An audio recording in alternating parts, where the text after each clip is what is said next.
Buenos días, las compañeras que posteriormente presentaré somos estudiantes del primer año de Medicina Sección 6 en la Universidad Nacional Experimental Rómulo Gallegos. El día de hoy, para la Cátedra de Historia de la Medicina, abordaremos el tema número 2, que trata sobre la medicina en Mesopotamia. Este grupo está integrado por Shabana Hanif, Natalia Pantoja, Bárbara Boada, Sandra Rodríguez, Kimberly Ortega y mi persona Kenay Ávila. Dentro de los aspectos generales, podemos resaltar que entre las civilizaciones más destacadas en la antigüedad se encuentran las que se desarrollaron en Mesopotamia, cuyo origen se remonta a 5000 años antes de Cristo. Mesopotamia es el nombre por el cual se conoce a la zona situada en el área fértil de lo que hoy denominamos como Oriente Próximo, ocupando las regiones que corresponden con las zonas no desérticas del actual Irak y partes de Irán y Siria, entre los ríos Tigris y Éufrates, así como en sus terrenos circundantes. Su nombre proviene del griego antiguo, significa tierra entre dos ríos. En esta región surgió durante la Edad Antigua la llamada civilización mesopotámica, donde vivían los asirios, los acarios y sumerios. Es considerada la cuna de la civilización, por los muchos inventos e innovaciones que aparecieron por primera vez allí desde el año 3500 a.C., incluyendo el origen de la escritura, hecho que deslinda Mesopotamia de la prehistoria. En el templo era el centro religioso del pueblo, lugar del culto, pero además era la sede del gobierno, de la justicia y de la ciencia. Buen día, mi nombre es Shabana Hanif y en el día de hoy vengo a hablarles acerca de los habitantes de Mesopotamia. Estos se dividían en 4 grandes grupos, como pueden ser los sumerios, los acadios, los asirios y los caldeos. Cada uno de ellos aportó algo significativo para la sociedad. Ahora, pasando a los sumerios, este es el grupo más antiguo que habitó la región. Uno de sus aportes más importantes hacia la cultura universal sería la invención de una escritura llamada cuneiforme. Esta estaba compuesta por signos en forma de cuñas. Un dato curioso que yo quisiera resaltar de este grupo es que estos son considerados la primera civilización del mundo. Otros aportes a resaltar es que dominaban las artes astronómicas, eran matemáticos brillantes y se consideran los pioneros hacia la escritura de hoy en día. Pasando hacia los acadios, estos fueron habitantes de un imperio vasto fundado por Sargón I, con capital en la ciudad de Akkad. Estos se caracterizaron por ser uno de los primeros pueblos en poner la idea de un imperio como régimen que somete la cultura, la religión y la economía hacia otros pueblos. Pasando a los asirios, estos siempre serán recordados tanto como por su antigüedad como civilización, como por sus brutales métodos militares que atemorizaban a todo Medio Oriente y parte del Occidente. Pero no todo fue sangre y violencia. Estos también tenían su predilección hacia el arte y la arquitectura.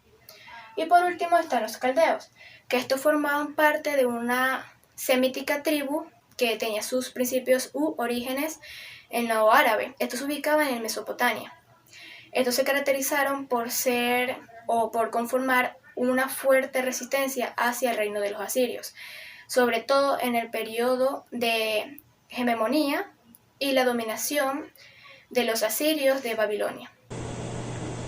Buenos días, mi nombre es Natalia Pantoja, soy estudiante de primer año de Medicina, sección número 6 en la Universidad Nacional Rómulo Gallegos.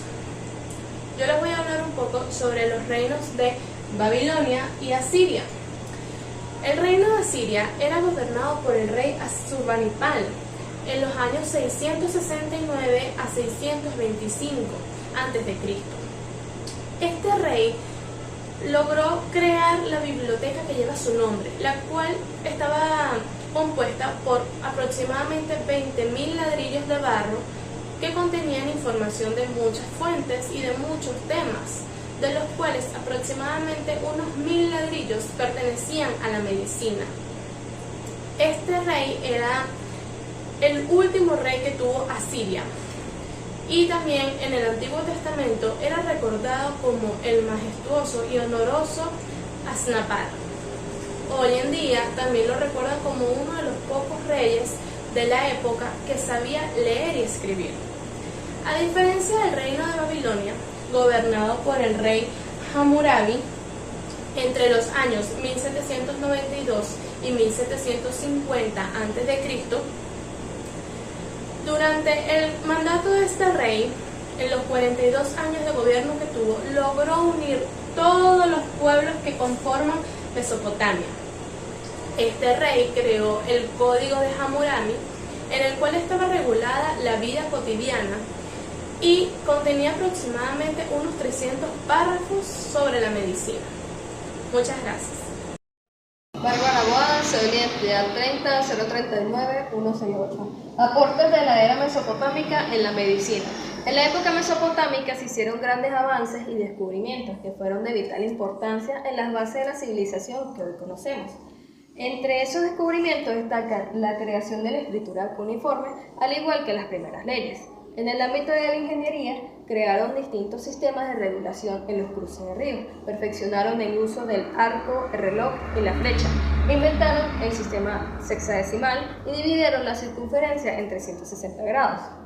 En la agronomía, crearon el arado y desarrollaron lo que viene siendo la agricultura y la ganadería, al igual que fomentaron el desarrollo del comercio. En la astronomía, fueron los que descubrieron los primeros planetas y asimismo descubrieron sus órbitas, lo que conllevó a que pudieran permitirle predecir eclipses, la invención del calendario de 12 meses y los signos zodiacales. Por lo tanto, esto formó las bases de la astrología.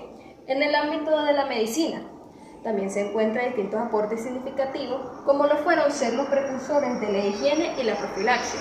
La profilaxia no es más que un conjunto de medidas que se toman para prevenir la propagación de enfermedades. Los individuos a quienes se les aplicó el protocolo fueron los leprosos, los cuales fueron separados de poblados y reubicados en asentamientos o comarcas, especiales para únicamente los que padecían de la enfermedad. Lo que se conoce que para su época era endémica y altamente contagiosa. Los registros médicos fueron los primeros en implementar el grabado en tablas. Y esto dio inicio a los grabados en tablas, en donde se podía encontrar información tanto de los pacientes como récipes. Inicio de la regulación de la medicina natural. Se conoce que desde la prehistoria se practicaba la medicina natural. Sin embargo, en este momento fue que se empezó la controlación y la regulación. Fuentes de información médica. Código Hammurabi. Fue datado hacia el año 1700 antes de nuestra era. Expresa exactamente eso. El rey Hammurabi de Babilonia, recibiendo del Shamash, el dios del sol y la justicia, las reglas para ejecutar y fomentar el bienestar entre todas las personas. Tiene 10 normas y 282 reglas sobre el ejercicio de la medicina, así como su aplicación y sus castigos por la mala praxis, igual que todo lo referente a las intervenciones quirúrgicas. Invocó el inicio de la ley de Talión, que es ojo por ojo, diente por diente. El médico tenía que sacrificar su vida si el paciente moría, o tendría que sacrificar la parte que haya lesionado en el dicho paciente. La medicina se veía de gran importancia, ya que Heródoto escribió que llegaron a tal punto de que exhibían a los enfermos en las calles para que los transeúntes se dieran cuenta y si esa persona había sufrido la misma enfermedad o conocía a alguien que ya la haya sufrido, le diera consejos de cómo tratarse. El médico, si curaba un hueso fracturado o una víscera enferma, el enfermo le pagaría 5 ciclos de plata. Si se trataba de un liberto, este le pagaría 3 ciclos de plata. Si se trata de un esclavo, dará al médico 2 ciclos de plata y una prueba del dicho código se encuentra en el Museo del Louvre de París. Es una de las columnas de basalto negro de 2 metros de alto, como se puede ver aquí. Allí está la piedra donde podemos apreciar todas las reglas que el señor Shamash, que es el dios del sol y la justicia le ha entregado al rey Hammurabi de Babilonia. Muchas gracias. Buenas tardes, mi nombre es Kimber Ortega y a continuación procederé a exponerles sobre el desarrollo y características de la medicina en Mesopotamia. El ámbito médico se basaba en un sistema mágico religioso en el que se creía que los dioses causaban las dolencias y podían conceder curación. Las enfermedades, se pensaban, eran un castigo paranormal y el papel del curandero, una clase del médico, era indagar entre los pecados del paciente para poder determinar el origen de la dolencia. Los exorcismos, los rituales y las oraciones eran parte importante del proceso de curación. Las enfermedades se diagnosticaban a través de la práctica de las artes adivinatorias o mancias, como la oniromancia, la lecanomancia, la piromancia. Durante esta época se produce el estudio de la anatomía de los órganos. Un ejemplo es el hígado, pues se conocía su ubicación y se catalogaba como el centro de la vida y de la sangre. Durante esta cultura se producen dos sucesos importantes para la historia de la medicina, como es la impartición de enseñanzas médicas en el templo de Marduk, el que funcionaba como escuela, pues la medicina era un arte sagrado. También se desarrollan las leyes que posteriormente dan lugar al reglamento para la práctica de la medicina. Y entre los eventos que caracterizan a la civilización de Mesopotamia se da el surgimiento de la serpiente en la estaca o caduceo, símbolo de la medicina, en donde se interpreta la mudanza de la piel de la serpiente como la regeneración y recuperación de la salud. Culminada la exposición, gracias.